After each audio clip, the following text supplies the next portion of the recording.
जब साधक योग निष्ठ होता है, योग की ओर मुड़ता है, तो वो इस भाव से मुड़ता है कि हम भगवान को या अपने आत्म तत्व को जानेंगे, मिलेंगे। बहुत जॉय होता है उसमें, एक अपना एक जॉय ऑफ एस्पिरेशन, किसी नई डिस्कवरी के लिए जैसे हम निकलते हैं। किंतु सबसे पहली चीज वो जो डिस्कवर करता है वो ये कि उसके अंदर इतना केओस है कि वो आगे नहीं बढ़ पाता। जैसे कोई घर के अंदर बहुत सारी चीजें अस्त व्यस्त पड़ी हों तो उसमें से रास्ता कैसे निकालेंगे।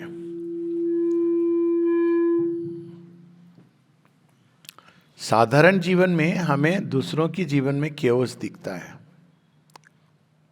दूसरों के अंदर दुर्गुण दिखते हैं, पाप वृत्तियां दिखती हैं। और ये एक ऑकल्ट अरेंजमेंट है दुनिया का। माँ कहती हैं वर्ल्ड इज ए मिरर। जो हम दूसरों में देख रहे हैं वो हम अपने अंदर कैरी करते हैं, हमारी छवि दिख रही है। फिर नेक्स्ट स्टेप आती है जब हम देखते हैं कि वो सब जो हम दूसरों में देख रहे थे वो हमारे अंदर भी है। We are carrying it inside us. और तब बहुत लोगों को, बहुत बहुत से जो अंतर्मुखी होते हैं उनको बड़ी परेशानी होती है। बहुत तरह के विचार आने लगते हैं। ये भी लगता है कि अरे हम अनफिट हैं, हम वास्तव में योग के लिए हैं कि नहीं हैं, क्योंकि बहुत सारी चीज़ें अपने अंदर डिस्कवर करता है। भगवान को बाद में डिस्कवर करता है, पहले जो असुर राक्षस हैं उनको डिस्कवर करता है। और इस सब के पीछे कारण है, वो एक अलग बात है। और कोई भी दोष नहीं है संसार का जो कमोवेश रूप में हर व्यक्ति के अंदर ना हो।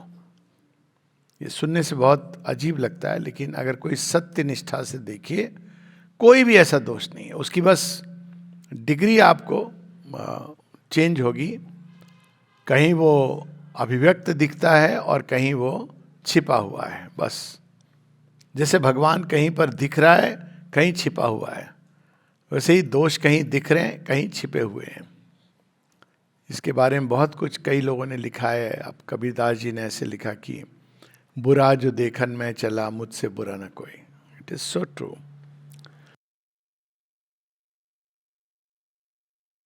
इस समस्या को हैंडल कैसे करें वो बात की बात है, लेकिन पहले उसको थोड़ा रिकॉग्नाइज करें। और श्री अरविंद की 4 कविताएं हैं मैन के ऊपर। Man the depot of contraries, परस्पर विरोधाभास तत्वों से बना है। और ये जो परस्पर विरोधाभास तत्व हैं उसके अंदर उसको शैडो कहा जाता है। जो जैसे हमारे अंदर एक प्रकाश का भाग है, कोई चीज़ है जो उसको रोकती है। और माँ ये कहती हैं कि ये बहुत ही इंटरेस्टिंग ऑकल्ट अरेंजमेंट है, क्योंकि हर किसी के अंदर उसकी एक यूनिक शैडो होती है। सब चीज सबके अंदर कमोवेश रूप में, क्योंकि प्रकृति एक है, लेकिन किसी के अंदर कोई चीज ज्यादा होगी और दूसरे के अंदर कोई और चीज ज्यादा होगी। तो अक्सर आपने देखा होगा कि किसी को मान लीजिए आपने देखा और कहा अरे देखो कितना लालची है, खाए जा रहा है, खाने पर उसको कंट्रोल नहीं है। आपकी वो समस्या नहीं है, क्योंकि आपके अंदर वो प्रॉब्लम नहीं है।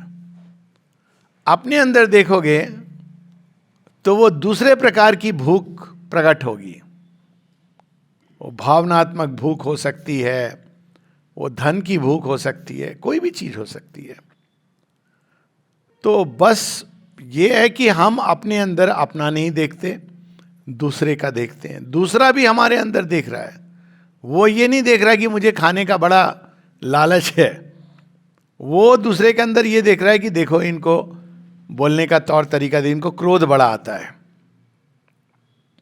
ये तो बड़े क्रोधी स्वभाव के हैं।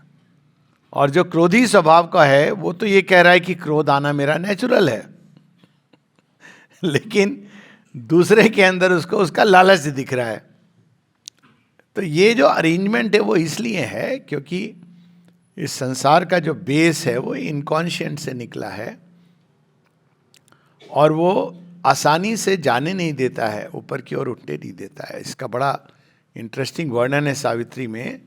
इसी को इग्नोरेंट मदर, डार्क मदर या दिति, और उसको श्री अरविंद बताते हैं शी लाइक अ मदर, जो इग्नोरेंट मदर है दिति, जो अपने एप्रन स्ट्रिंग से, पल्लू से बच्चे को बांधे रखती है और छोड़ती नहीं है, क्योंकि उसको ये लग रहा है कि मेरा बच्चा चला जाएगा तो कहाँ चला, उसको छोड़ना है आज नहीं तो कल, पर बांधे रखती है। तो इग्नोरेंस अपनी पकड़ बनाए रखता है और उससे एक एक कदम सांस फूलने वाला होता है जब व्यक्ति आरोहण करता है। लेकिन वो जैसा कहा कि हर एक के अंदर वो अलग प्रकार से वो डिफिकल्टी होगी। तो अब चूंकि इग्नोरेंस तो पूरा बृहत है, पूरे मतलब कॉस्मिक इग्नोरेंस है, तो ये तो बड़ा कठिन होगा अगर हमको हर किसी को पूरी कॉस्मिक इग्नोरेंस को चीर के जाना पड़े। तो भगवान ने या प्रकृति ने सरल बनाने के लिए कहा, अच्छा तुम्हारे अंदर ये वाली प्रॉब्लम है और किसी और के अंदर दूसरी वाली प्रॉब्लम है, तो आपको वो लिमिटेड एडिशन दे दिया गया प्रॉब्लम का। अब उसको जब तक हम पूरी तरह कॉन्कर नहीं करते हैं तब तक हमारा एक पॉइंट तक जाएंगे, उसके आगे नहीं जा पाएंगे।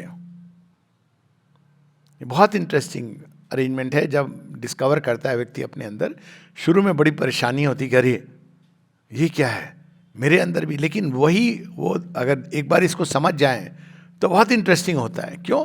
तब हम दूसरे के अंदर बुराई देखना बंद कर देते हैं। नंबर वन, अगर कोई दूसरे के अंदर बुराई देख रहा है तो इसका अर्थ है उसने सही मायने में साधना प्रारंभ नहीं की है। माता जी कहती हैं जब तुम अपनी कठिनाई पर वर्क करते हो तो क्या चीज डेवलप होती है? माँ कहती है you develop a sunny tolerance to the difficulties of others. आपको पता चलता है भैया कहे नानक यह खेल कठिन है, ये इतना आसान नहीं है। तो ये इंडिकेशन होता है कि हम उस पर वर्क कर रहे हैं। हम लोगों के केस में बहुत ही अच्छा है कि ये केवल तपस्या पर आधारित नहीं है। केवल एफर्ट पर होता तो लगभग असंभव है, किंतु ग्रेस है और ग्रेस हमको पकड़ के उस पर काम करती है। लेकिन ग्रेस का जो तरीका है कार्य करने का वो बहुत अलग है। हम लोगों को हम वो नहीं कर सकते, वो उपाय या तरीका नहीं ढूंढ सकते, क्योंकि हम अपने ही अंदर जूझते रहते हैं।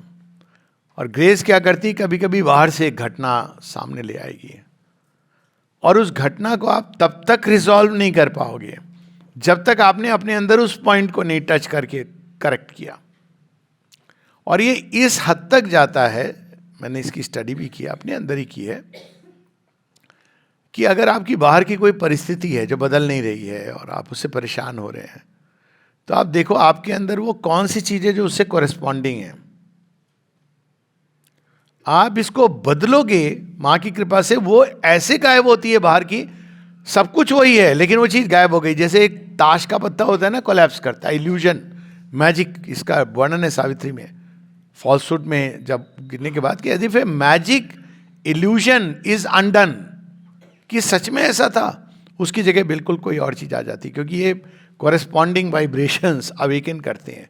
और हमको लगता है हम संसार से छिपा रहे हैं, बड़ी चतुरता से छिपाते हैं, लेकिन हमारी चतुराई कहाँ फेल हो जाती है? भगवान के सामने। तो वो हमको बार बार वही परिस्थिति थोड़ी चेंज होके, वही सिचुएशन थोड़ी बदल के, हमको लग रहा है कि हमारी परिस्थितियां बदल रही हैं, लेकिन वास्तव में वो इंडिकेशन है कि तुम नहीं बदल रहे हो। तुम नहीं बदल रहे हो तो परिस्थितियां आपकी बार बार आ रही हैं दिखाने के लिए, देख ये है। तो ये एक कविता है, उसका नाम है man the depot of contraries. Contraries क्या है?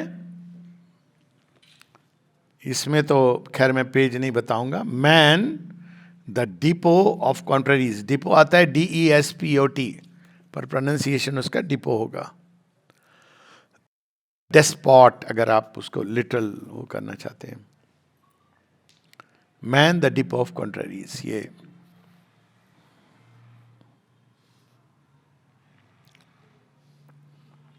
आई am greater than the greatness of the seas. एक भाग है हमारे अंदर जो महसूस करता है कि हम हर चीज से जूझ सकते हैं, हर चीज का सामना कर सकते हैं। A swift tornado of God energy, a helpless flower that quivers in the breeze. I am weaker than the reed one breaks with ease. अब देखिए ये श्री राम भगवान हैं, उनके जीवन में ये बड़ा इंटरेस्टिंग आता है, एक ऑलमोस्ट कंट्रास्ट के रूप में, जिसको समझ नहीं पाती है माता सती। वह श्री राम जो रावण के सम्मुख और उसकी पूरी सेना के सम्मुख as the most courageous valorous person वो खड़े हैं और बिल्कुल निडर निर्भय होकर, वही श्री राम जब माता सीता का अपहरण होता है जानकी का, तो रोते हुए घूम रहे हैं वन वन में, कहाँ हो सीते, कहाँ हो सीते, कहाँ चली गई हो। तो ये एक कंट्रास्ट जो हम सब अपने अंदर में कैरी करते हैं। एक कोई हिस्सा होता है जहां हम बड़े ही करेजियस होते हैं, निर्भय निडर होते हैं, वहीं एक दूसरा हिस्सा है जहां हम बहुत डर से भरे होते हैं। और माने इसको बहुत विस्तार से बहुत जगह बताया है। कोई कोई व्यक्ति होते हैं जो माइंड में बड़े करेजियस होते हैं लेकिन शरीर के अंदर बहुत डर होता है, कई बार रिवर्स भी होता है। तो ये एक डर, एक उसकी बात कर रहा हूँ। लेकिन कई सारे हिस्से हैं, कई सारे एस्पेक्ट्स हैं जीवन के, तो ऑपोजिट्स हमारे अंदर मिलते हैं कि एक और वो व्यक्ति समुद्र से भी लोहा ले ले, तूफान की तरह उसके अंदर भगवान की एनर्जी है, वहीं दूसरी ओर वो एक छोटे से फूल की तरह बिखर सकता है, टूट सकता है। अब ये जो एडवर्स फोर्सेस होती हैं वो ये जानती हैं, तो वो क्या करती हैं, आपके वीक स्पॉट पे हैमर करती हैं। एक स्टोरी है इस पर ना, कि पूरी ट्रॉय के वार में एचलिस की स्टोरी है। एचलिस एक बड़ा दुर्दांत योद्धा है, कोई उससे जीत नहीं सकता है।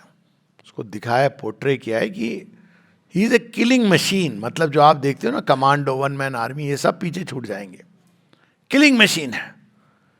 लेकिन उसका एक भाग है हृदय का जो बहुत कोमल है, जिसके चलते वो ये तक कह देता है वो युद्ध लड़ने आया है, सब इसके भरोसे युद्ध लड़ने के लिए बैठे हैं। सारे जो आए ग्रीक ट्राइब्स इकट्ठे हुए हैं, वो कहता है लेकिन पता है क्या, मुझे प्रेम हो गया है जो ट्रॉय, वो जो प्रायम है उसकी बेटी से, तो मैं तो प्रस्ताव भेज रहा हूँ, अगर मेरी उसने वो मान गया है मेरे विवाह के लिए तो मैं उनकी तरफ चला जाऊंगा। आप देखिए उसके अंदर एक ऐसा भाग है जो बहुत ही कमजोर है, बाकी सब चीजें उसके लिए अनइम्पॉर्टेंट हो जाती हैं। ये तो नियति है कि वो नहीं मानते हैं और कई घटनाक्रम होते हैं, वो एक अलग बात है। एचलिस के ऊपर एक कहावत है और इसको कहते हैं एचलिस हील, और वो इसी बात को संकेत करती है।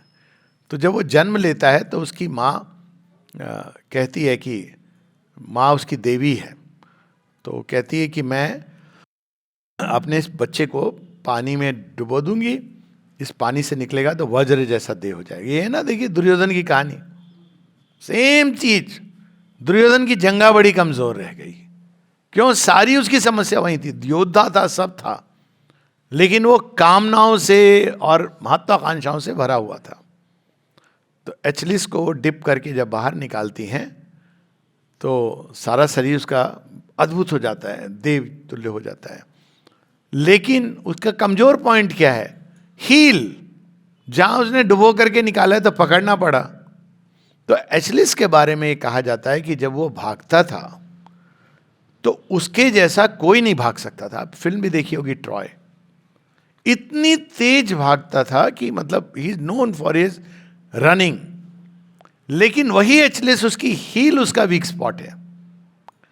तो ये भी बड़ा इंटरेस्टिंग है कि जो हमारा स्ट्रांग पार्ट होता है वही हमारा वीक स्पॉट भी होता है। जो व्यक्ति बहुत भावनाओं से भरा हुआ भगवान की ओर मुड़ता है, तो देखिए कितनी स्ट्रेंथ है ना उसकी भक्ति। उसी व्यक्ति के अंदर एक भाग होगा भावनाओं के अंदर जो बहुत कोमल और वल्नरेबल होगा, जो पूरी उसकी योग को डिरेल कर सकता है। हम तुलसी और सबके अंदर ये अलग अलग रूप से, तो आप देखिए तुलसीदास जी के जीवन में, पूर्व जीवन में क्या उनकी कहानी होती है।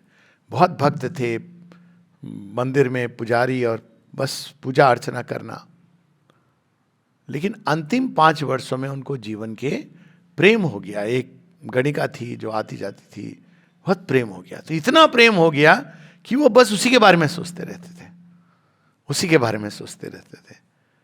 और जब मरते हैं तो बस उसको पुकार रहे हैं कि भाई तुम आ जाओ, तुम मुझे पानी दे दो। Last 5 years। तो जब ये लाइफ आती है तो एक लंबे समय तक यही प्रेम उनको रत्नावली से होता है, इसी तरह का प्रेम, पागल जैसा प्रेम। और तब एक दिन ये भगवान की लीला कि वो सब जानते हैं कि वो रस्सी पकड़ के चले गए, तूफान पर थी नदी और चले गए, मुझे मिलना अपनी वाइफ से। तब SMS वगैरह नहीं होता था, नहीं तो मना कर देती मत आओ, तो लेकिन अब चले गए। ये तो शॉक्ड हो गई रात को, ये कैसे आए हैं। और उन्होंने कह दिया कि इतनी लगन यदि तुमने राम के चरणों में लगाई होती तो कल्याण हो जाता, भगवान मिल गए होते। बस झटका लगा, बदल गए। पर ये देखिए सेम चीज है, वही भावनाएं जो तूफान की तरह वहां पहुंचा देती हैं और कहाँ ले जाएंगी ना जाने, वही भावनाएं अगर आपने उनको हार्नेस कर दिया, और ये प्रकृति के भी अंदर है।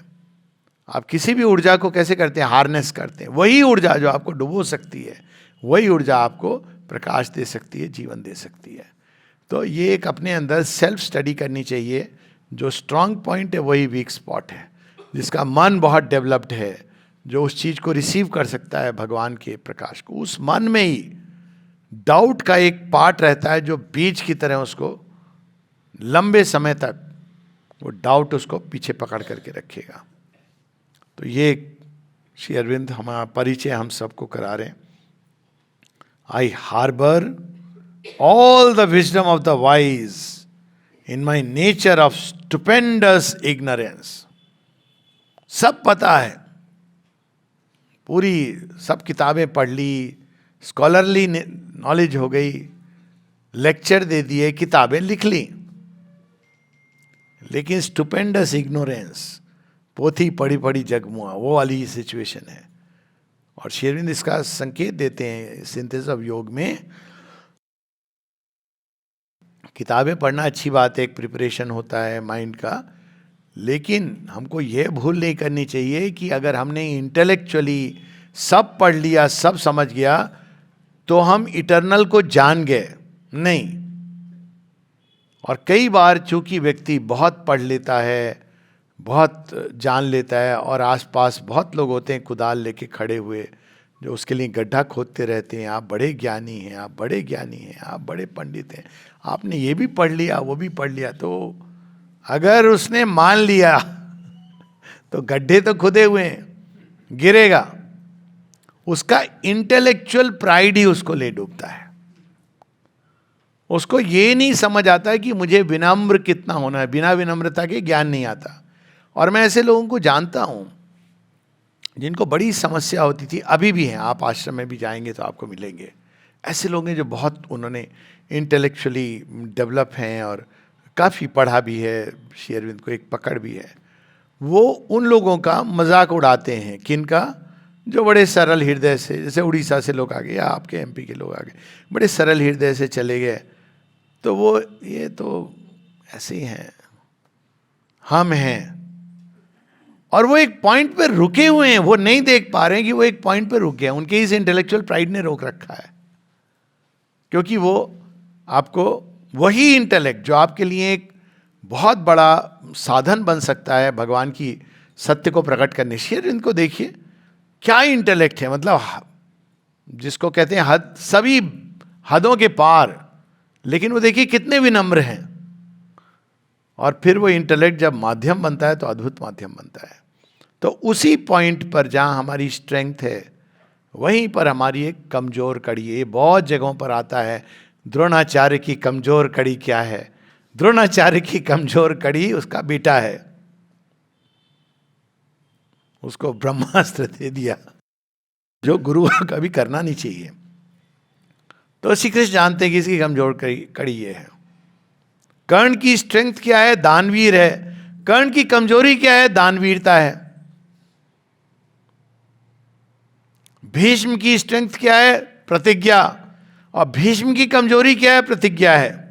तभी तो कहते हैं कि भाई मेरी प्रतिज्ञा है, मैं किसी नारी पर हाथ नहीं उठा सकता। तो अगर पूर्व जन्म में भी नारी थी तो मैं शस्त्र डाल दूंगा, शिखंडी को ले आओ, मैं नहीं चलाऊंगा। देखिए वही व्यक्ति, और श्री कृष्ण को कंट्रास्ट कीजिए, श्री कृष्ण को कंट्रास्ट कीजिए, वो कभी भी धर्म और सत्य वही इंपॉर्टेंट है उनके लिए। कोई प्रतिज्ञा है, पर प्रतिज्ञा कभी उससे इंपॉर्टेंट नहीं हो सकती। तो ये हम अपने अंदर देखते हैं कि हम सब के अंदर कोई ना कोई, इसको माता जी ने इस पर बहुत इंटरेस्टिंग कन्वर्सेशन है।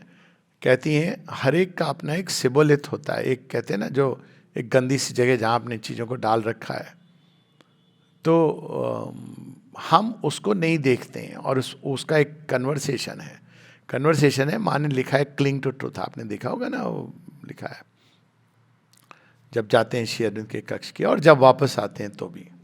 दो ज़्यादा इंपॉर्टेंट है कि अब दर्शन हो गए भगवान के, क्लिंग टू ट्रूथ। हाँ चाहते तो माँ से किसी ने आकर के कहा, माँ आपने तो क्लिंग टू ट्रूथ वहाँ लिखा है, लेकिन उस व्यक्ति को देखिए कितना फॉल्सहुड में है, इसको आपने आश्रम में क्यों रखा है? माँ हंसने लगी। माँ कहती है, मेरे बच्चे, यदि मैं सत्य क्या है दिखा दूं आईना, तो कोई भी यहां पर नहीं खड़ा रहेगा। फिर वो कन्वर्सेशन में बताती हैं, कहती हैं हर किसी का एक पॉइंट होता है जो वो समझता है वही सच है, और वो रिजिडली उसमें अटका हुआ है। अब उसमें एक वो कहानी बताती हैं, सुन लीजिए कि बड़ी मजेदार है।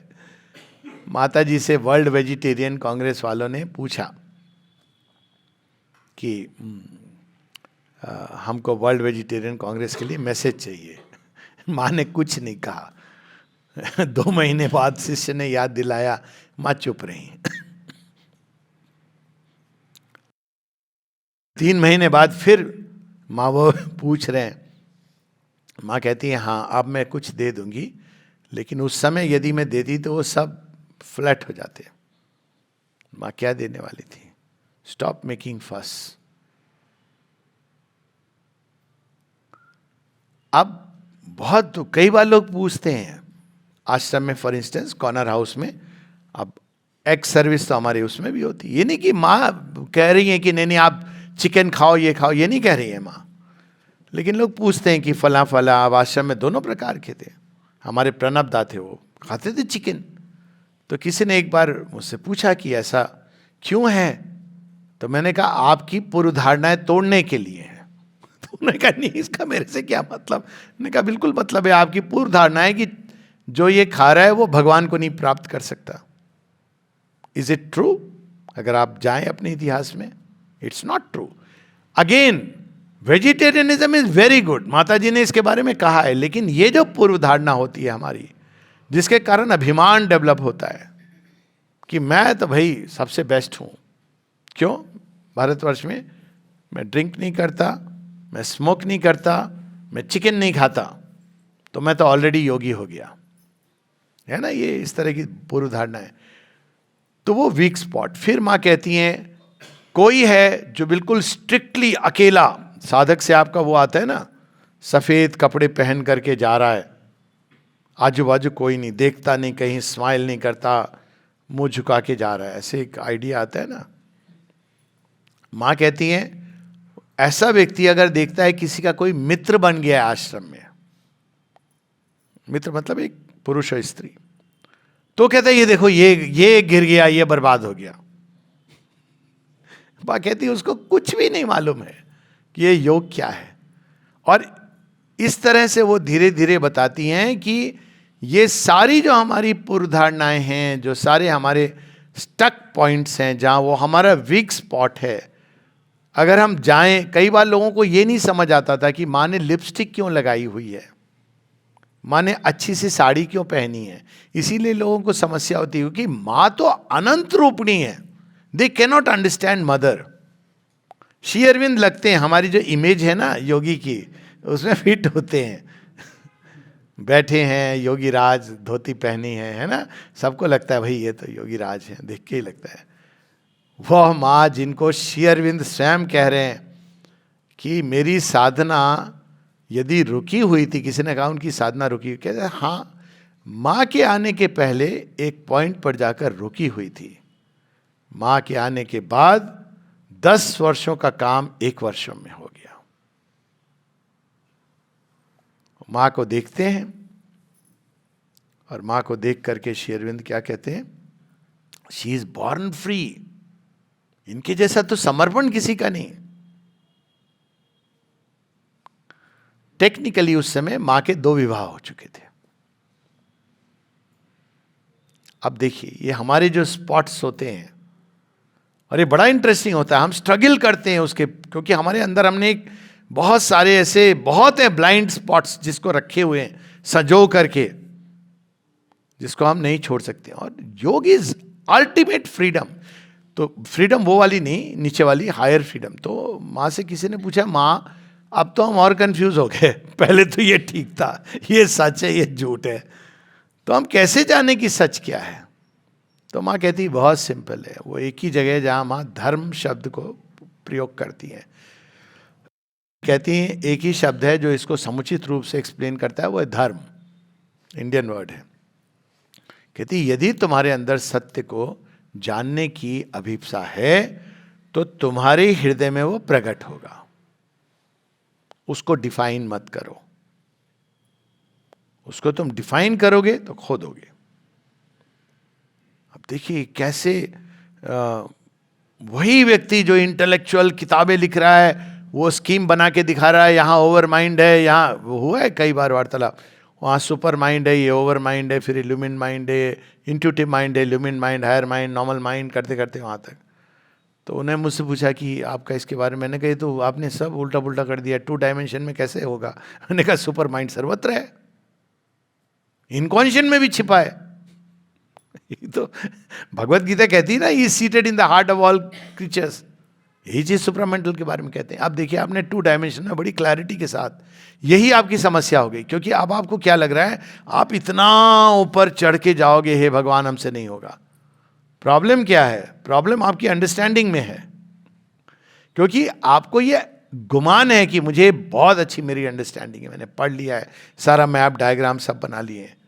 तो ये हम सब के अंदर ये जो परस्पर विरोधात्मक, और माँ कहती है जैसे कोई व्यक्ति जो बड़ा लालची है, एक भाग में वो बड़ा जेनरस होता है, ये हम लोगों ने देखी भी होगी भारतवर्ष में, मैं नाम नहीं लूँगा। कुछ लोग होते हैं जो बड़े कंजूस, एक पूरा तबका होता है, इतने कंजूस होंगे कि आप देखेंगे कि वो अपने जीवन में उनके मतलब देख के आपको लगेगा कि नहीं सेठ जी ने इतने पैसे हैं, लेकिन वो देख के आपको लगेगा ये तो कोई बाहर निकल जाए सड़क पे लगता है कोई गरीब व्यक्ति निकला हुआ है।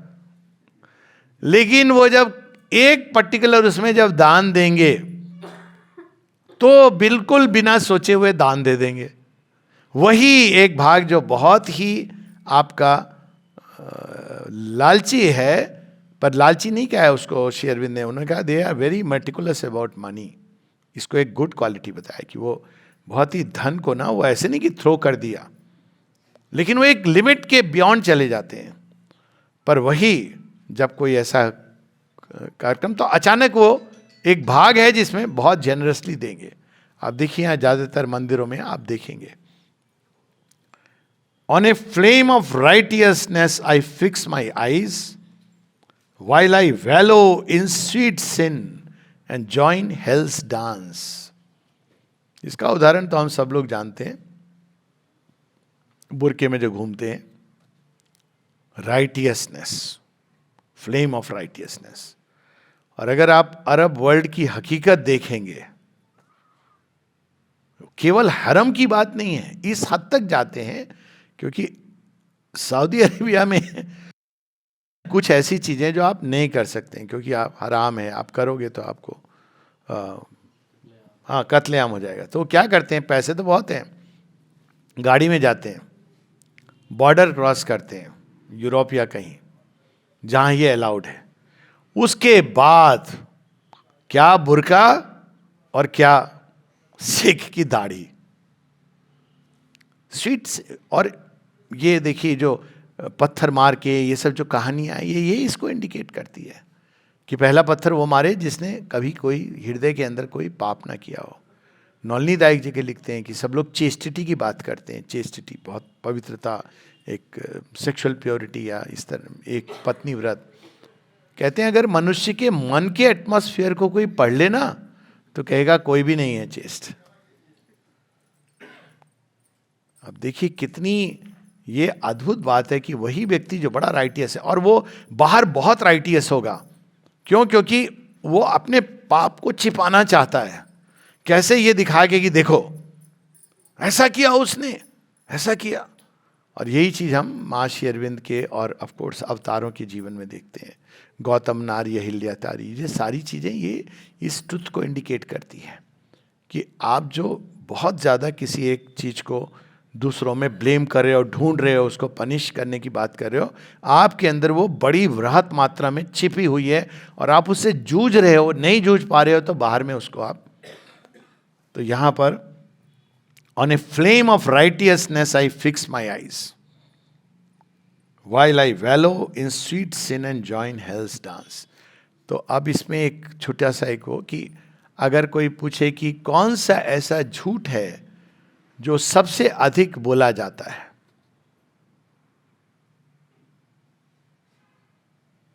कि मैं कभी झूठ नहीं बोलता। सही है ना? अगर कोई ये बोल रहा है ना मैं कभी झूठ नहीं बोलता, तो उसकी बात पर भरोसा मत करना, ये कुछ छिपा रहा है। आपको ये बोलने की क्या जरूरत है मैं कभी झूठ नहीं बोलता? Whom are you fooling? और वो क्या समझते हैं सच से? उनके दिल में जो आया वो बक दिया, वो सच है। पहले तो वो सच है ही नहीं, क्योंकि हमारा दिल तो किसी भी तरंगों को पकड़ करके उसको सच मान लेता है। We don't even know what is truth. My mind is brilliant like a full-orbed moon. Its darkness is the cavern troglodytes। देखिए बड़े ब्रिलियंट माइंड, इंटेलेक्चुअल माइंड। अब ट्रोग्लोडाइट क्या होता है? ये पुराने केव के अंदर रहने वाले जो जीव हैं, तो उनके अंदर एक भाग होता है जो बिल्कुल केव मैन की मेंटालिटी जैसा होता है, बहुत ब्रिलियंट है। लेकिन जब वो, उसको किसको पता होता है? इसीलिए अगर किसी के बारे में आपको सच में जानना है कि वो कैसा है, या आपको खुद के बारे में जानना है कि मैं कैसा हूं, तो किससे पूछना चाहिए? यदि खुद को नहीं समझ आ रहा है तो, खुद को समझ आ जाए तो सबसे अच्छा है, तो अपनी वाइफ से पूछ लीजिए। उसको ठीक पता है कि आप कैसे हो। ये नहीं कभी कभी ज्यादा ही पता होता है जो आपको भी नहीं पता है। लेकिन ये ऑकल्ट अरेंजमेंट देखिए संसार का, कि भगवान ने ये बनाया हुआ है कि कोई तुम्हारे जीवन में होगा, कहते हैं ना आईना दिखाने वाला। तो ट्रोग्लोडाइट, वही माइंड जो बहुत ब्रिलियंट है, वो केव मैन की डार्कनेस में रह रहा है। एक भाग है उसका जिसकी मेंटालिटी बिल्कुल केव मैन की तरह है। I gather long times wealth and squander soon। I am an epitome of opposites। बड़ी कठिनाई से, चाहे वो आंतरिक निधि हो या बाहरी, जमा की और वैसे ही आसानी से उसको लुटा दी। तो पूरी साधना यहां जाके अटकती है। इसी को श्री अरविंद कहते हैं the crucial test of the sadhana. बाकी सब बहुत आसानी से हो जाता है। आपको हार्ट के अंदर भक्ति आ जाती है, माइंड में इल्यूमिनेशन आ जाता है, कर्मनिष्ठ हो जाते हैं, माता जी का काम करना है। ये जो लोअर वाइटल है ना, केव मैन जो जीवित है, जो अंदर में डायनासोर गुर्राता है और सांप पड़ा हुआ है, वो कब पता चलता है? आप बड़े शांत ध्यान करके उठे, अपार शांति महसूस हो रही है, बाहर निकले, किसी ने कहा आपने ये क्या किया, इस तरह से। अब आप देखिए अंदर से वो जाग गया, विषधर एनाकोंडा। आप कह रहे हो ये सारा जो आपने गैदर किया था आपने खो दिया, एक मोमेंट भी नहीं लगा, है ना। ये होता है, इसीलिए माँ बार बार कहती है विजिलेंस, सिंसेरिटी, इसको कल्टीवेट करना। नहीं तो माँ तो बहुत देती है, मतलब वो तो इतना देती है कोई व्यक्ति संभाल नहीं सकता है, कोई भी नहीं, योगी तपस्वी नहीं संभाल सकते हैं, पर हम स्क्वांडर करते हैं। एक जगह माँ कहती हैं कि मैं जितना तुम जब कुछ पुकारते हो तो मैं 3 गुना अधिक शक्ति देती हूँ। एक जो उस समस्या को इमीडिएटली सॉल्व करे, दूसरा उसके जड़ में जाके उसको ठीक करे, और तीसरा जो है वो रूपांतरण की ओर उस भाग को प्रेरित करे। But we just throw it off. ये खेल है जो हम लोग को इसीलिए समझ नहीं आता जीवन में जो होता है क्यों होता है, क्योंकि हम बाहर से देखते हैं। आप देखिए किसी के जीवन में कोई ऐसी घटना हो जाती जो पीड़ित होता है ना, तो हमको लगता है बाहर से वो कितना अच्छा है, था व्यक्ति या जो भी था, लेकिन हम नहीं जानते उसके अंदर क्या चल रहा था, क्योंकि हम बंद हैं, आंखें हमारी बंद हैं, नहीं खुली है। और जब हम उसको जानते हैं तो एक अलग दृश्य नजर आता है, तो लगता है भगवान जैसे जैसे ले जाते हैं उन्हीं को सबसे बेस्ट समझ है उस समय उसके अंदर क्या चल रहा है, विगत काल में क्या था, आगत काल में क्या होने वाला था, ये सारी चीज़ों का। इसीलिए कहते हैं कि ट्रस्ट, सरेंडर, एक्सेप्टेंस। अंत में I with repeated life death sleep surprise, I am a transience of the eternities.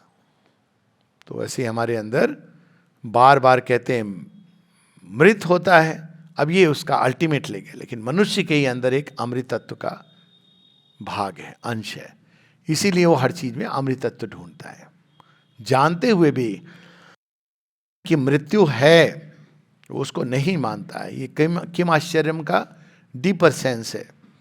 किम आश्चर्यम जो प्रश्न है युधिष्ठिर का, कि हम हर किसी को मरते हुए देखते हैं लेकिन हम व्यवहार ऐसे करते हैं जैसे हम नहीं मरेंगे, क्योंकि हमारे अंदर कोई भाग है जिसके अंदर इंट्यूशन है इमॉर्टैलिटी के। तो ये दोनों विरोधाभास, और जो इसको माँ की कृपा से, पहले तो सिंसियर होना पड़ता है, ऑनेस्ट की एक्नॉलेज करना पड़ता है कि हमारे अंदर ये भाग है जो हमको अपोज करता है, कोई और बाहर अपोज नहीं करता है। जब तक लोग ये कहें कि हम क्या करें, हम तो साधना करना चाहते हैं लेकिन हमारे पति, हमारी पत्नी, हमारे बच्चे, ये समस्या, मतलब आप अभी तैयार ही नहीं हो करने के लिए। None of these is a factor. आत्मनेव आत्मनो बंधु आत्मनेव रिपुरात्मना, कोई नहीं है आपका शत्रु बाहर। अब देखिए इसको कई तरह से, मान लो कोई बाहर है आपके जीवन में जो बड़ा झगड़ा करता है, ये कॉमन होती है, बड़ा झगड़ालू है, तो इसको हम ऐसे देख सकते हैं, एक तो अरे क्या घर में ऐसा माहौल रहता है कि हम बैठ करके ध्यान नहीं कर सकते, कॉमनली यही देखते हैं ना।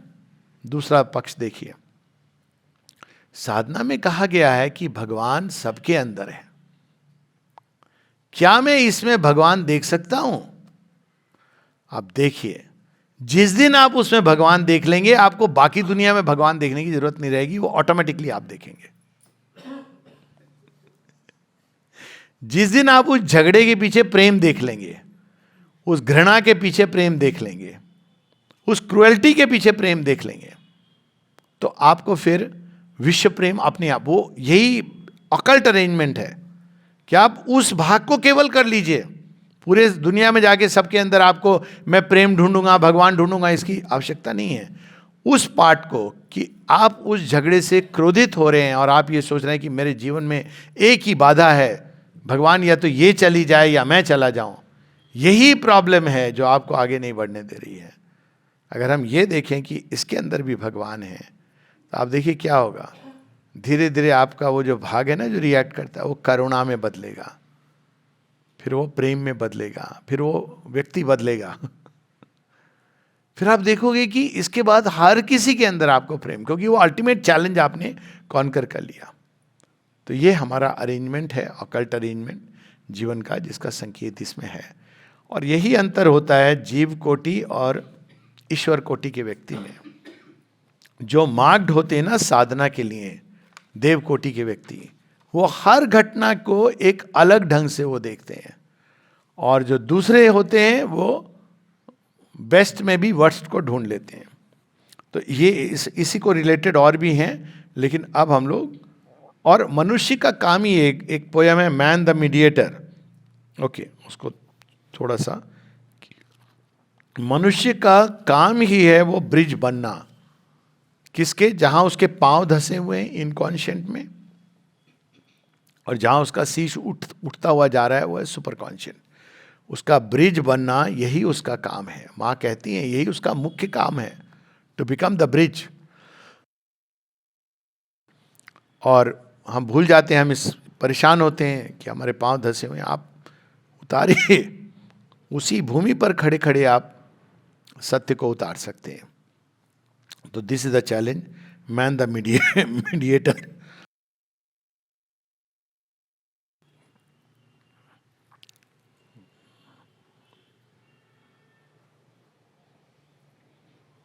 इसमें बस हम लोग अंतिम की 6 पंक्तियां पढ़ेंगे। मैन मीडिएट्स बिटवीन, अब तक जो क्रिएशन आई है मनुष्य तक, और इसके आगे जो जाना है, ये मनुष्य का मेन कार्य है। अब तक जो क्रिएशन आई है, पशु, प्लांट इत्यादि, इसमें पूछा नहीं गया, किसी बंदर से पूछा नहीं गया कि मनुष्य बनोगे। प्रकृति उसको ठोक पीट के बना देती है, ऐसी सिचुएशन क्रिएट करती है। जिराफ से पूछा नहीं जाता, कीट पतंगों से पूछा नहीं जाता, वो अपना अनकॉन्शियस हो रहा है। मनुष्य के अंदर एक सो कॉल्ड फ्री चॉइस दी गई है। भगवान पूछते हैं, is the heart fires ready, चलोगे मेरे साथ? अब ये क्यों पूछते हैं? क्योंकि अगर वो पशु के प्रोसेस से ले जाएंगे, ले जा सकते हैं, प्रकृति will take, ultimately evolutionary energy बहुत पावरफुल है, वो स्वयं भगवान है, तो वो ले जा सकते हैं, लेकिन वो बहुत लंबी और बड़ी पेनफुल प्रोसेस होगी। आप किसी भी पशु का इवोल्यूशन देखिए, डायनासोर से जो नेक्स्ट स्टेप है, कितने मिलियन ईयर्स स्ट्रगलिंग होती है। तो अगर हम कंसेंट देते हैं तो छलांग लेते हैं, और कंसेंट नहीं देते हैं तो वो मिलियन ईयर्स वाली प्रोसेस है, कंसेंट देते हैं तो कुछ 100 साल वाली प्रोसेस है। इस कारण से नेचर ने मनुष्य के अंदर ऐसा कार्यक्रम किया। ये नहीं कि भगवान डिपेंड कर रहे हैं कि मनुष्य हाँ बोलेगा या ना बोलेगा, लेकिन अगर हम हाँ बोलेंगे तो हमारे लिए वो सरल सहज बन जाएगा। तो ये मनुष्य की यूनिक बात है।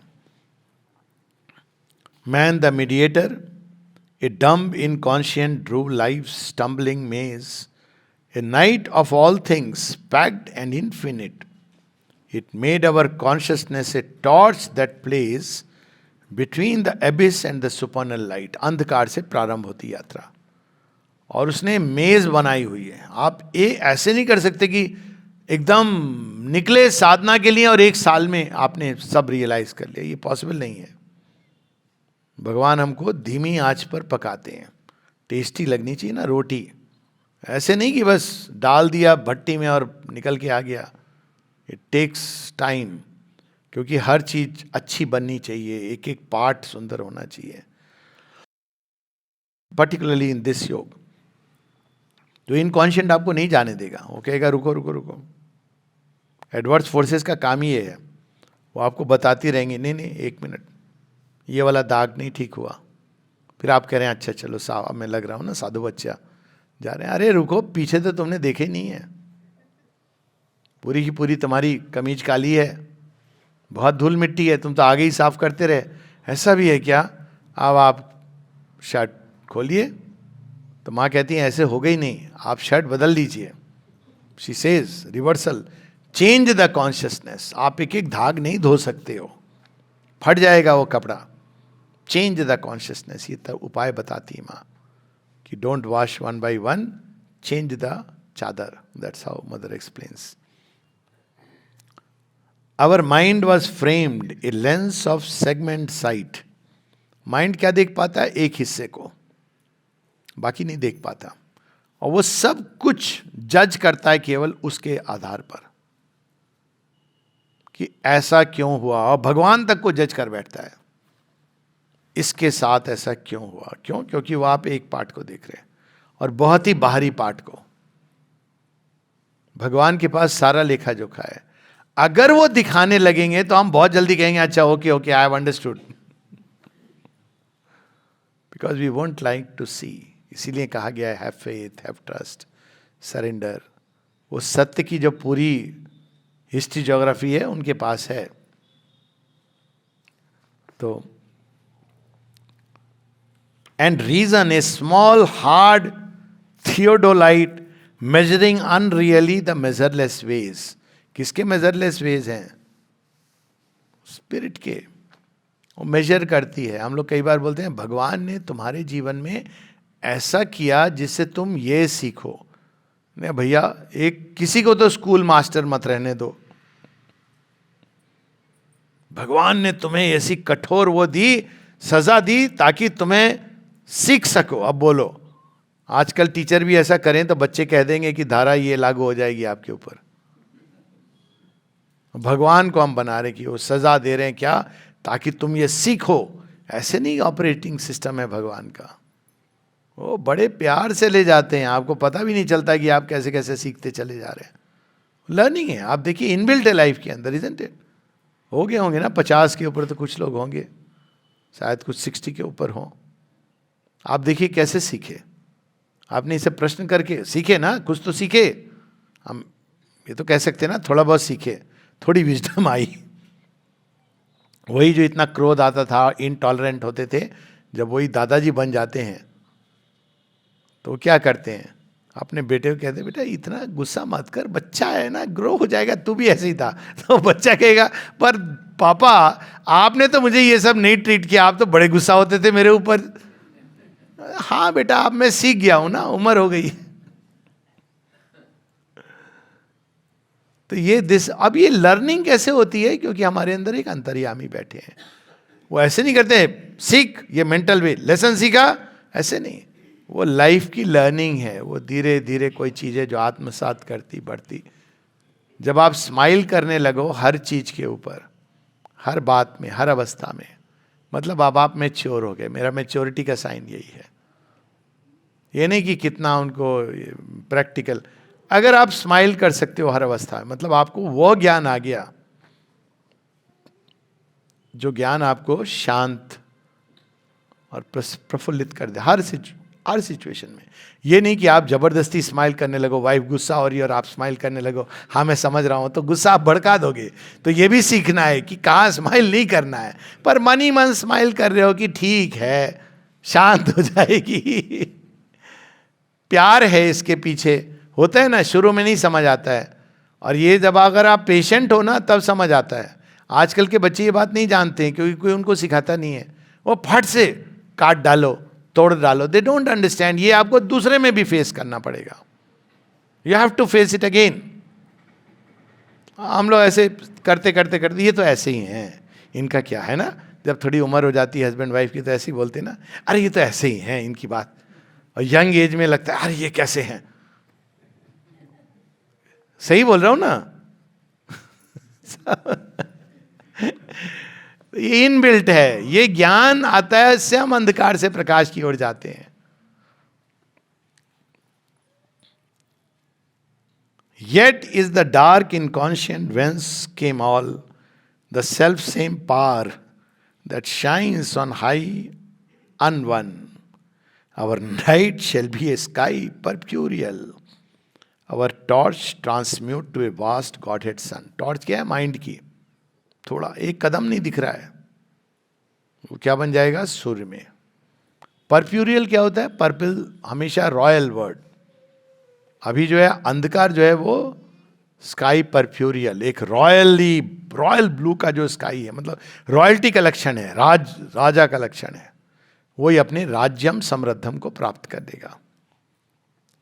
Rooted in mire, heavenward man's nature grows.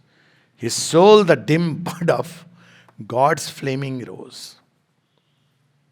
ये हमारी नियति है. हमारे पांव धसे हैं कीचड़ में, लेकिन कमल खिलेगा.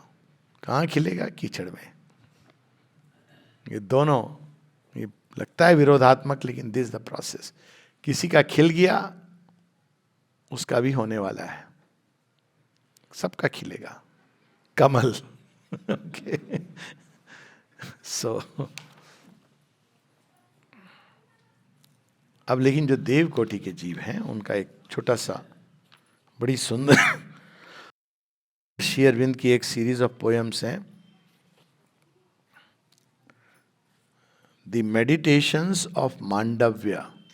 मांडव्य ऋषि की कहानी सुनी है ना हम लोगों ने? आई थिंक प्राय सबने सुनी है. अच्छा. तो ये बड़ा इंटरेस्टिंग है. श्री अरविंद ने द मेडिटेशंस ऑफ मांडव्य. तो मांडव्य और श्री अरविंद में जो कॉमन चीज है कि मांडव्य भी विधान को बदलना चाहते हैं. तो दो प्रकार के आप देखें कि भारत में धाराएं निकली. एक जो विधान को स्वीकार करती हैं, विधि का विधान है, तुम्हारे कर्म है, तुम्हारा जो भी है, इससे निकल जाओ. एक धारा ये निकली, कर्म है, सुख दुख है, इसको झेल लो, निकल जाओ. एक है जो इसको चैलेंज करती है. सावित्री क्या करती हैं? चैलेंज करती हैं. वो ये नहीं कहती क्या करूं, अब जो लिखा है मेरे भाग्य में लिखा.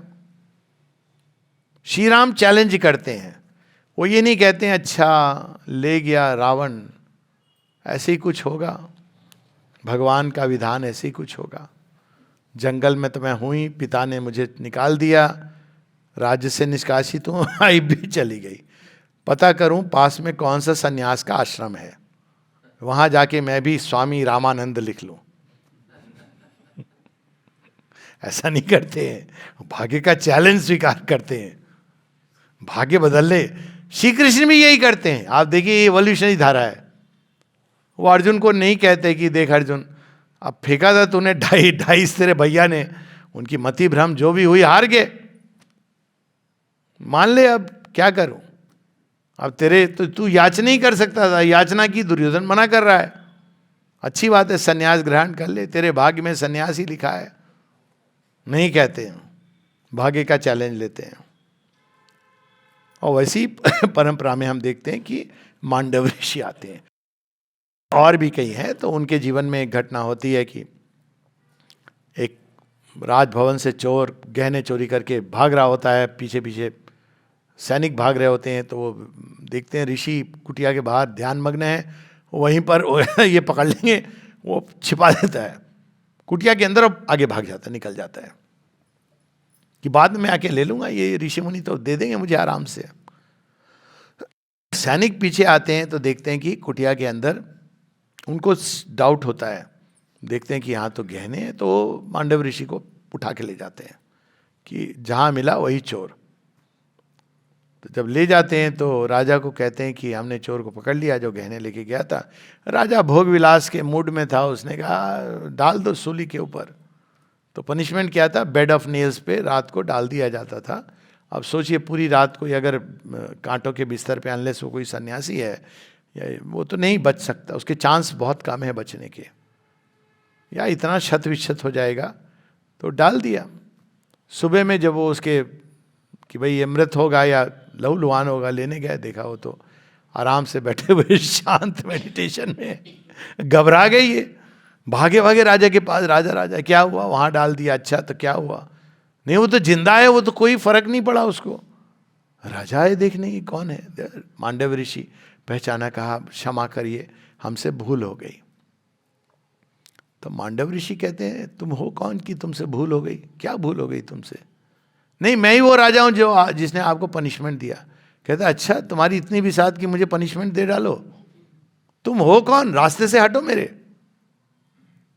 कहते आपने मुझे क्षमा किया. कहा क्षमा मैं किसको करूं, तुम दोषी हो ही नहीं. तो कहा फिर? मैं तो विधाता से प्रश्न करने जा रहा हूं कि मुझे ये क्यों हुआ. कह तुम कौन हो? अरे बीच में आ गए, तुम तो इंस्ट्रूमेंट बने. चले गए, सीधा पहुंच गए, mister Chitragupta please come out. आए, मांडव ऋषि पहुंचे, ये क्या तरीका है, ये कहाँ आपके खाते में क्या लिखा है, दिखाइए मुझे आप। तो कहते हैं कि भाई लिखा तो है कि आपने इतने जन्मों पहले जब 5 साल के बच्चे थे तो एक तितली को कील चुबा दी थी। कहते ये तुम्हारा कोई न्याय है, एक 5 साल के बच्चे ने 5 जन्म पहले एक तितली को कील चुबाई, तो जब वो सब चेंज हो गया, ऋषित्व को प्राप्त कर चुका है, तो तुम उसको ऐसे पनिशमेंट दे रहे हो, इसको तुम न्याय कहते हो। फिर वो अपने तपोबल से कहते हैं मैं अपने तपोबल से इस विधान को बदलता हूं। Very powerful story. ये कैसा विधान है ये, इसको पर आप देखिए एक प्रकार के लोग हैं जो मानते रहते हैं हाँ ठीक है हमने कुछ किए होंगे बुरे कर्म, अब तो भैया अच्छे हो गए, सुधर गए, अगर देना था तो तब देना था।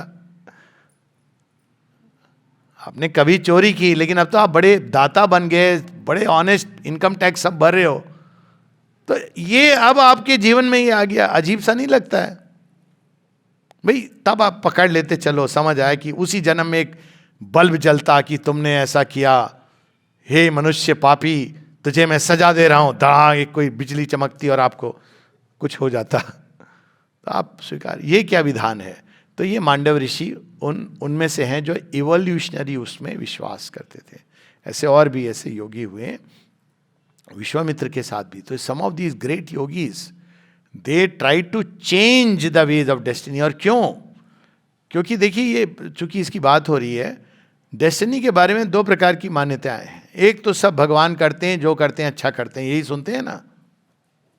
माता जी से किसी ने पूछा संसार में जो होता है भगवान करते हैं, सब अच्छा करते हैं। कहते हैं ये मान के चलोगे ना कि भगवान जो दुनिया में हो रहा है भगवान कर रहे हैं, तो कुछ समय बाद तुम उनको एक बहुत बड़ा मॉन्स्टर बना दोगे। स्वाभाविक है जो कुछ हो रहा है। कहते हैं अगर तुम ये मान के चलोगे सब भगवान कर रहे हैं और जो कर रहे हैं वो अच्छे ही कर रहे हैं, तो तुम होस्टाइल फोर्सेस के ट्रैप में चले जाओगे। यहां तक कह दिया उन्होंने। तो फिर माँ बताती हैं कि भगवान का जो ओरिजिनल इंपल्शन होता है कभी किसी को दर्द दुख देने के लिए नहीं होता है। माँ कहती है my child I don't want to take away your happiness, मैं तो तुम सबको खुशी खुशी ले जाना चाहती हूँ, लेकिन भगवान के संकल्प हमारे बीच में एग्जीक्यूशन में।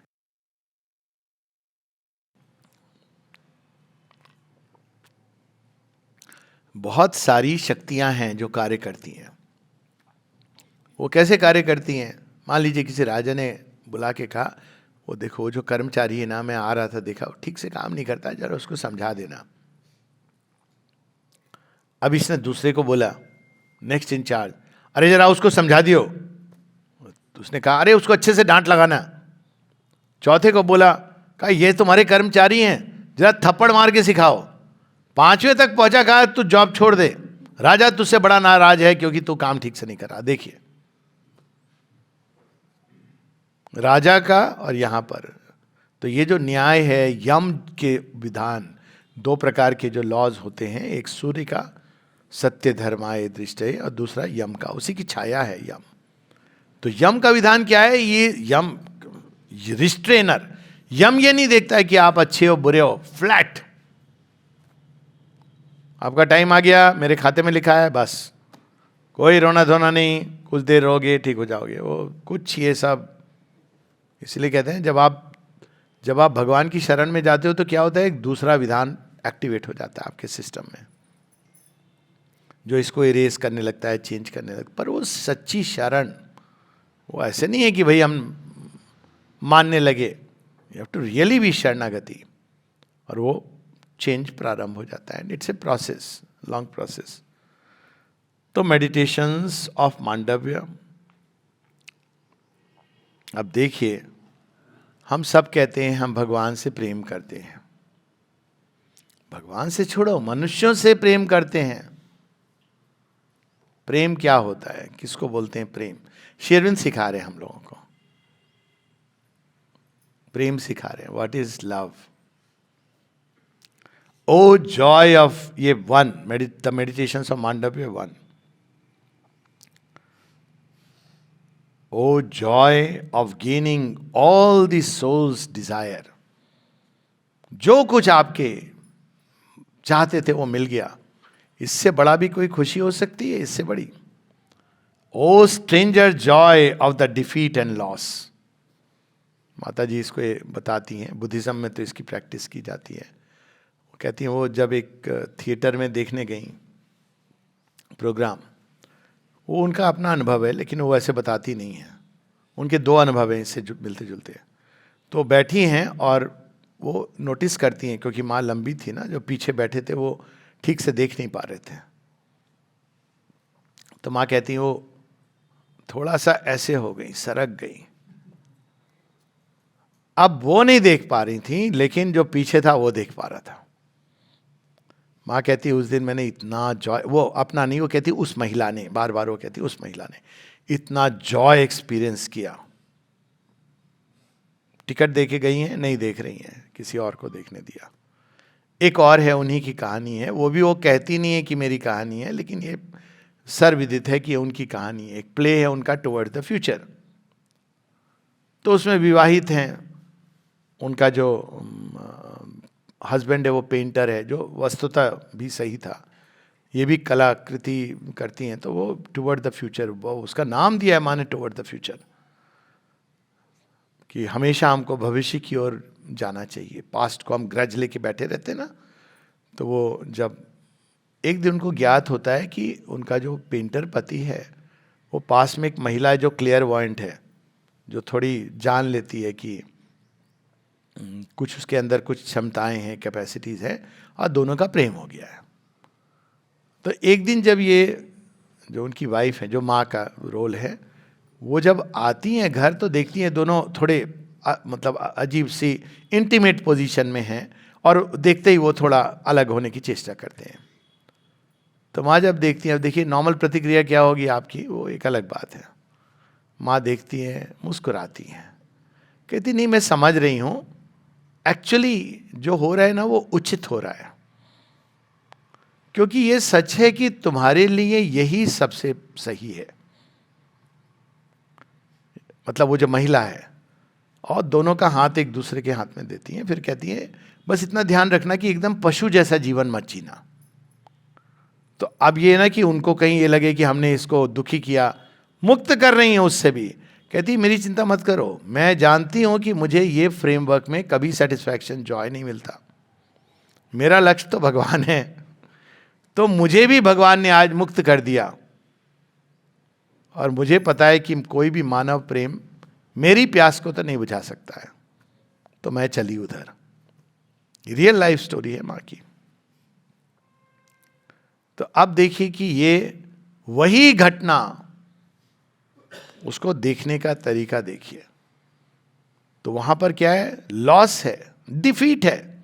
डिफीट किस सेंस में कि जो सर्वगुण संपन्न उनकी पत्नी है, उसकी जगह वो किसी और के तरफ चला गया। तो देखा जाए कई लड़कियों को बहुत बुरा लगता है, दे फील रिजेक्टेड, कि मुझे इसने कम समझा। लेकिन वो इसको एक ऐसे नहीं ले रही हैं, वो जॉयसली ले रही हैं कि मैं मुक्त हुई, अब मैं अपने रास्ते जा रही हूं। O heart that yearns to uplift the world. एक हृदय ऐसा है जो सारे संसार को ऊपर उठाना चाहता है। O fiercer heart that bendest over its pain. आप ऊपर उठाना चाहते हैं लेकिन दुख, उसको कौन, पीड़ा को कौन संभालेगा? तो पीड़ा को भी वो हटाना चाहता है। एंड ड्रिंकेस द सेवर, केवल वो पीड़ा को नहीं, वो पीड़ा को आत्मसात कर रहा है। नीलकंठ शिवत्व, यही तो शिवत्व है कि वो उस दूसरों की पीड़ा को अपने अंदर ले रहा है, सोख रहा है। एक है जो ऊपर उठा रहा है कि भाई हम यहाँ, ये देखिए दो प्रकार के गुरु होते हैं। एक होते हैं जो वहाँ बैठे रहते हैं और कहते हैं हमने मेडिटेशन सिखा दिया, कर्मों के हिसाब से तुम्हारे लाइफ में अच्छा बुरा होगा, आई कांट हेल्प इट, भोग लो, बाकी तुम धीरे धीरे ऊपर उठो। एक प्रकार के गुरु ये होते हैं। दूसरे प्रकार के कौन से होते हैं, वो नीचे उतरते हैं और उसकी पीड़ा को अपने अंदर लेते हैं। Shri Ramakrishna Paramahamsa is the example of the second type, of को मदर एंड श्री अरबिंदो। वो तो हमें पता ही है सारा उनका, जो उन्होंने सब शिष्यों के अंधकार को अपने अंदर लिया। श्री रामकृष्ण परमहंस को जो थ्रोट का कैंसर हुआ था, जब पूछा, 58 की आयु सोचिए,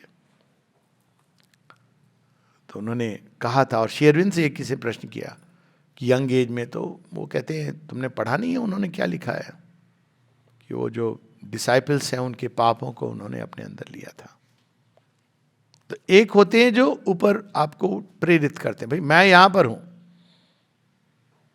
नियम के परे हूं, तुम भी आ जाओ, रास्ता बता रहा हूं, थोड़ी बहुत हेल्प होगी। लेकिन दूसरे जो नीचे उतरते हैं, माँ इनको कहती हैं हीरोइक सोल्स। दो प्रकार की सोल्स हैं, एक जो मुक्त अवस्था में आके दूसरों को मुक्ति की ओर ले जाती हैं, और दूसरी जो हीरोइक सोल्स हैं जो फिर से अंधकार में आती हैं और वहां पे कार्य करती हैं।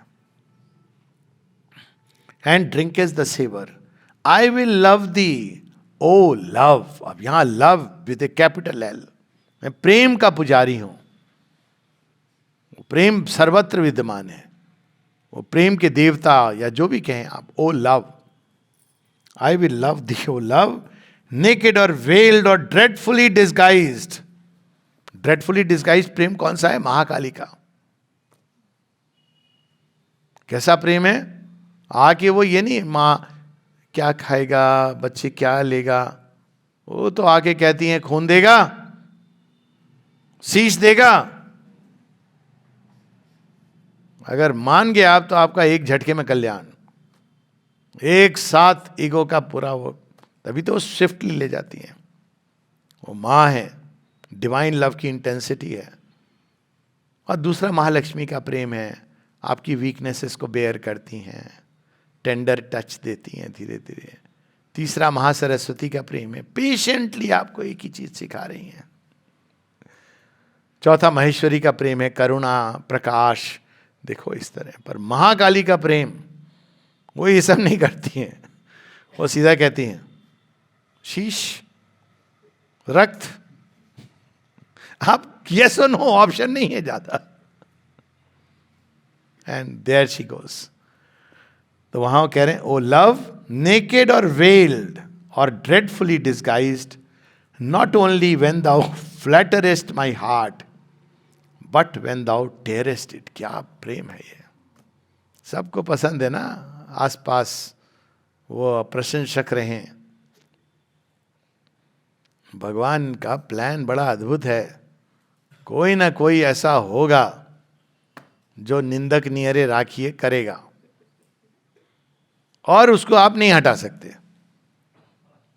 बड़ी अद्भुत बात है। तो वहां पे उसको कहते हैं लोग reality check, not that it's a reality check, पर कैन यू स्टिल लव। इसीलिए कहते हैं कि जो प्रेम बहुत लंबा इस सब चीजों के बीच से गुजर के जाता है ना, वो अद्भुत होता है। उसका फ्लेवर इज समथिंग एल्स, क्योंकि उसने सारे अप डाउन सब कुछ देखे। तो उसका जो फ्लेवर होता है ना, और वो किसी सीमा से डिपेंडेंट नहीं होता, देश काल की सीमा के परे चला जाता है। तो उस लव की बात कर रहे हैं। Not only when thou flatterest my heart but when thou tearest it, thy sweet pity I love and mother's care for creatures, for the joys I love thee that the lives of things possess. अब ये स्पष्ट है, ये ओ love की बात हो रही है। यूनिवर्सल मदर, वो कैसे कहती है, देखते हैं सबका संभार कर रही हैं, देखभाल कर रही हैं। कहते हैं I love you for that, जो आप नाना प्रकार के जॉय हर लेवल पर लिमिट के अंदर प्रोवाइड करती है। लेकिन and love thee for the torment of our pains. हम क्या करते हैं ना, भगवान को आधा अधूरा चाहते हैं। एक जगह श्री अरविंद कहते हैं, O misfortune blessed art thou, for thou hast shown me the face of my beloved. अच्छा हुआ दुर्भाग्य आया, क्योंकि मैंने अपने चिर प्रेमी का चेहरा उसके थ्रू देख लिया।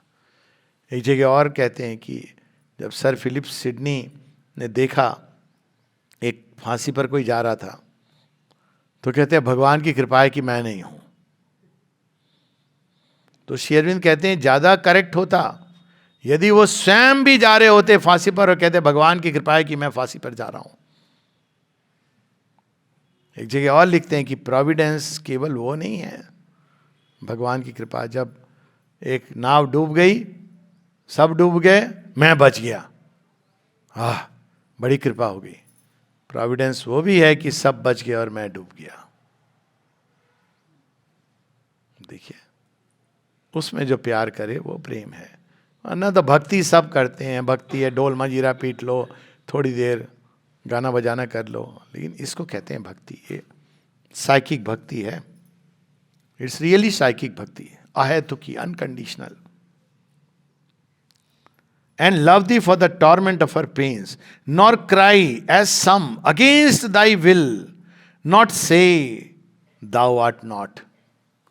भक्ति करी, पूजा पाठ की, कुछ हो गया, अरे ये सब बेकार की बात है, कोई भगवान भगवान नहीं है। जब तक मिल रहा था मेवा तब तक भगवान बड़े अच्छे थे, जब तक मिली जलेबी तब तक भगवान तुम अद्भुत हो, और जिस दिन मिला करेला ये कैसे हो, ये कोई चीज है देने की, खाने की? ये तो है हम सबकी, यही है ना, इतना ही संबंध होता है भगवान के साथ। लेकिन कैसी होनी चाहिए भक्ति? साइकिक भक्ति क्या होती है? Easy is the love that lasts only with favors in the shopman's heart. मुझे क्या दे रहे हो, दे रहे हो, क्या दे रहे हो, क्या दे रहे हो, क्या दे रहे हो, thank you thank you thank you, आपने ये दे दिया, वो दे दिया, इतने का प्रसाद चढ़ा दूंगा, उतने का प्रसाद चढ़ा दूंगा। शॉपमैन्स हार्ट, मोल तोल भाव। Easy is the love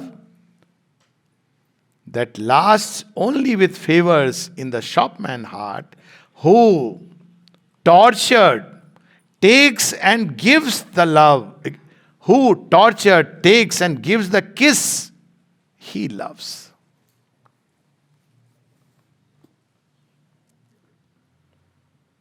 ये भी देखिए, परफेक्शन देखिए श्री अरविंद की वाणी का। Who tortured, ये नहीं केवल कह रहे हैं गिव्स द किस, टेक्स।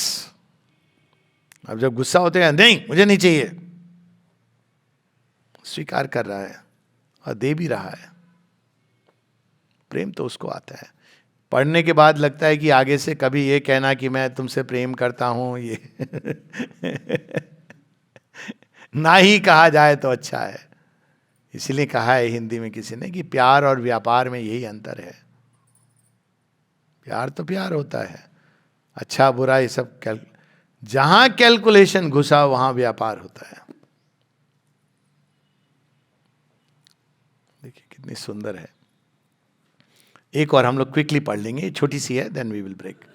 तो इसी मेडिटेशंस ऑफ मांडव्य में तीसरी जो है वाइल ऑन ए टेरेस, ये श्री अरविंद की ही अपने अनुभव है कि वो कलकत्ता में जब कलकत्ते में जब टेरेस पर हैं तो एक बिच्छू उनको काट लेता है। तो उसके बाद उनकी ये देखिए, ये पूरा योग है इसमें। योगी क्या करता है, नॉर्मल व्यक्ति जो घटनाओं के प्रति जो प्रतिक्रिया देगा, योगी उससे भिन्न देता है। ये उसका माइंड ट्रेन हो जाता है, बिल्कुल उससे अलग देगा उसके माइंड को उसने। अब राजयोग में तो ये टेक्निक होती है कि कोई आपसे घृणा कर रहा है फिर भी आप प्रेम करो, तो एक टेक्निक है। बुद्धिस्ट में भी ये टेक्निक है। इसको अलग अलग ढंग से कि hate the sin but do not hate the sinner, अलग अलग ढंग से इस चीज को कहा गया है कि आप उसका प्रत्युत्तर क्या दे रहे हो। ये बहुत अच्छी एक चेतना को ट्रेनिंग है और बहुत अच्छी है, इसमें कोई दो राय नहीं है। अब यहाँ पर है कि और श्री अरविंद के जीवन में देखिए, जब कोई फकीर उनके ऊपर वो फेंक रहा था पत्थर, लास्ट में कहते what death for a few stones. कितने क्षमा उदार सबके। तो ये मार्ग होता है जिससे जाना पड़ता है। साधना ये नहीं होती है कि हम बस चले गए या तो आश्रम या सेंटर, थोड़ी देर बैठ गए, आंख मूंद लिया, काम कर लिया। वो सब इम्पॉर्टेंट है, वो तैयारी है। असल चीज़ें आपके अंदर क्या हो रहा है, बाहर क्या कर रहे हैं वो एक पार्ट है, अंदर में क्या हो रहा है। तो यहाँ पर while on a terrace hushed I walked at night, रात को मैं टेरेस पे चल रहा था। He came and stung my foot. अब देखिए, भगवान आए और उन्होंने मेरे पाँव में डंक मारा। ये श्री रामकृष्ण परमहंस के साथ भी हुआ था, जब सांप ने डंक मारा था, ए काली क्या कर रही हो,